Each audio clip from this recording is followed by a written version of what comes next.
Bonjour, ici nous allons voir comment simuler un test en ligne pour les étudiants. Donc on veut voir comment ce test va être déroulé par un étudiant lambda. Donc on va voir comment faire. Donc la première étape qu'on va faire c'est de créer, de nous ajouter à un groupe dans les groupes des étudiants. Et pour être plus propre, on va tout d'abord créer un groupe spécial, un nouveau groupe, et on va mettre notre profil dans ce groupe.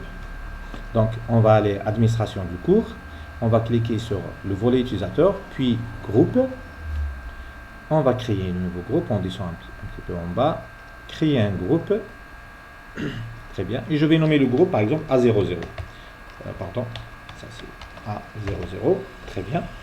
Par la suite, voilà, et je vais faire enregistrer. Il n'y a rien à faire. Voilà. Donc vous voyez le groupe A00 qui contient ici aucun étudiant. On va revenir administration du cours, utilisateur inscrit,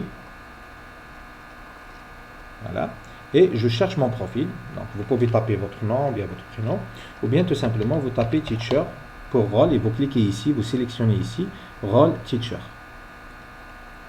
Très bien, ici vous allez avoir votre profil apparaître et cliquez sur aucun groupe. Donc bien sûr notre profil n'est pas affecté à un groupe, on va l'affecter au groupe que nous venons de créer. On clique sur aucun groupe, ça va sortir ici une zone de texte, on tape le groupe que nous venons de créer, on le sélectionne. Une fois que vous l'avez sélectionné, vous devez appuyer sur échappe pour faire apparaître les deux boutons annuler et enregistrer. Voilà. Maintenant vous cliquez sur le bouton enregistrer, ça déconne. Et voilà, et comme ça nous sommes insérés.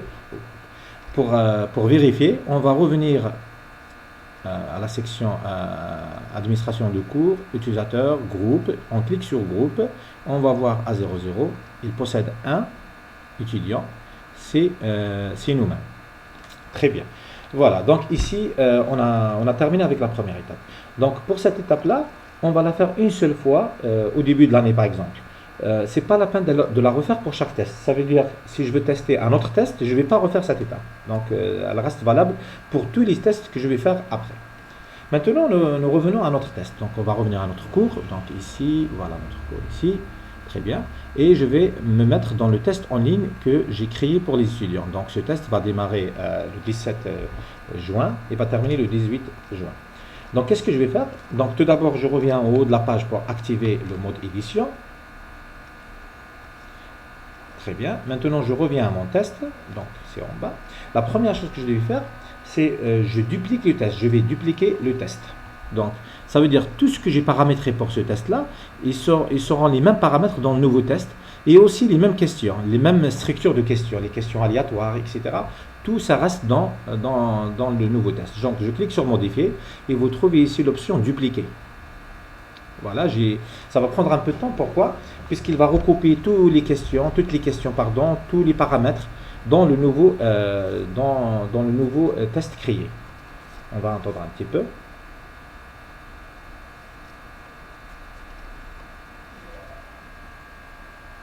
Donc ça va dépendre du nombre de questions de test. À chaque fois, le nombre de questions est grand. À chaque fois, cette opération de duplicata prend un peu de temps.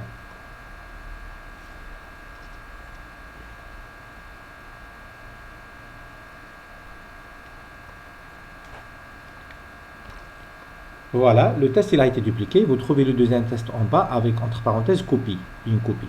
Donc la première chose que je vais faire, c'est je cache ce test. Je vais faire cacher. Donc pourquoi? Puisqu'à un certain moment, de toute façon, c'est pour éviter des choses des étudiants, etc.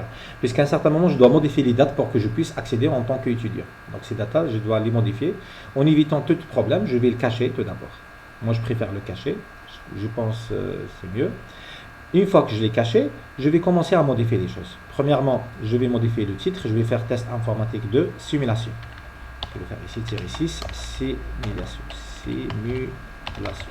Ça, c'est la première chose. Deuxième chose, j'entre dans les paramètres de cette simulation, de ce test simulation. Paramètres. Je vais tout d'abord modifier les restrictions. Je vais descendre en bas du test et je vais enlever les restrictions qui ont été mises, donc tous les groupes, n'importe quel groupe, ou bien tout d'abord, vous pouvez la modifier, c'est pas peine de la supprimer, vous pouvez modifier la restriction de n'importe quel groupe et je vais sélectionner directement le groupe A00. Ça, c'est plus rapide comme ça. Très bien. Et je vais enregistrer, revenir au cours si vous voulez, ou bien afficher. Puisqu'on va revenir pour... Donc, cette fois-ci, notre test, il est valable uniquement pour le groupe A00. Maintenant, je peux commencer la simulation. En fait, j'ai oublié les dates. Donc, si on essaye de faire la simulation, on ne peut pas le faire. Vous allez voir. Donc, si on veut savoir est-ce que les étudiants peuvent accéder à ce test, malgré que la date n'est pas prise, je vais afficher ici tout d'abord le test, je le rends affiché. Maintenant, pour jouer le rôle de l'utilisateur, donc vous êtes ici, je suis en tant que rôle enseignant, je vais me mettre ici sur mon profil, sur l'icône de mon profil, et je vais faire prendre le rôle. Prendre le rôle, c'est la deuxième option ici, je clique. Dans la nouvelle page, je sélectionne Student. Et voilà, ici maintenant, je suis un étudiant dans mon espace. Je ne suis pas un enseignant, donc il n'y a pas le bouton activer mode édition ici. Je vais cliquer sur test en ligne. Je vais avoir qu'il y a deux tests.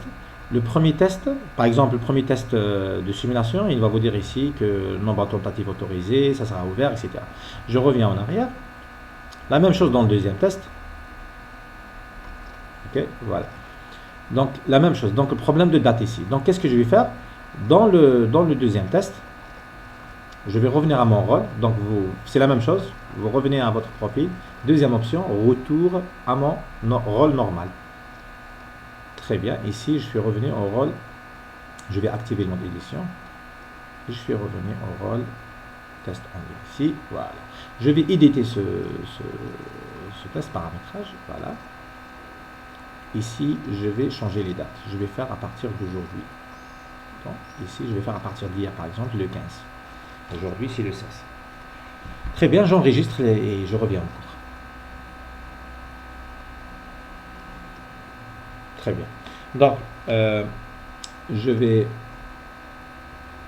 prendre le rôle étudiant une autre fois. Maintenant, je peux aller au test en ligne. Donc, je peux accéder à celui-là. Voilà. Et ici, c'est bon, ce test est ouvert depuis lundi 15 juin 2020. Donc, je peux faire le test. Maintenant, vous cliquez sur faire le test et vous pouvez le faire et tester comment ça va être pour les... donc, je vais cliquer sur le premier, démarrer une tentative. Donc, ici, attention, je vais faire annuler. Donc, il y a ici le nombre de tentatives autorisées, c'est une seule. Okay. Donc, si vous faites une seule tentative, ok, donc je vais faire le test, démarrer une tentative. Et voilà, la première, j'ai 30 questions ici. Il peut naviguer d'une question à une autre.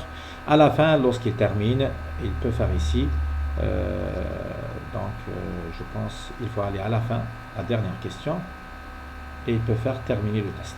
Ok, voilà. Le problème ici, lorsque vous terminez le test, vous faites le tout. Tout envoyer et terminer. Tout envoyer et terminer. Lorsque vous envoyez le tout, voilà, vous allez avoir la note, le feedback. Donc le feedback ici, il n'y a pas de réponse. D'accord, j'ai désactivé toutes les réponses. Le problème ici, c'est bien, on a fait le test en tant qu'étudiant. C'est le même comportement de test par rapport à n'importe quel étudiant. Donc je reviens au test en ligne, ici. Toujours, je suis en tant qu'étudiant. Si je clique sur le test une deuxième fois, je ne peux pas le passer. Je vais avoir uniquement ma note. Il n'y a pas le deuxième passage. Très bien. La deuxième tentative, il n'y a pas. Donc maintenant, si je veux supprimer cette tentative, malheureusement, je pense qu'on ne peut pas voir notre tentative. Donc si vous voulez faire une autre tentative, ce n'est pas possible. Donc on va voir pourquoi. Donc qu'est-ce que je vais faire? Je vais revenir à mon rôle normal. Ok. Et je vais cliquer sur le test que je viens de créer. Je vois qu'il y a eu une tentative terminée. Ok. On va terminer. Tentative, je clique sur tentative. Voilà. Et vous voyez la tentative que j'ai effectuée. Ah oui, on peut la supprimer, c'est très bien. Si vous voulez refaire une tentative, vous cliquez ici, vous supprimez votre propre tentative. Ok, vous pouvez la faire. Donc ici, vous pouvez voir les notes que vous avez eues, etc. etc. Donc j'espère bien que c'est clair. Attention, c'est test simulation. Et il faut que le seul groupe qui peut accéder à l'intérieur, c'est le nouveau groupe que vous venez de créer. Donc voilà, je vous dis bon courage mes chers collègues et à la prochaine.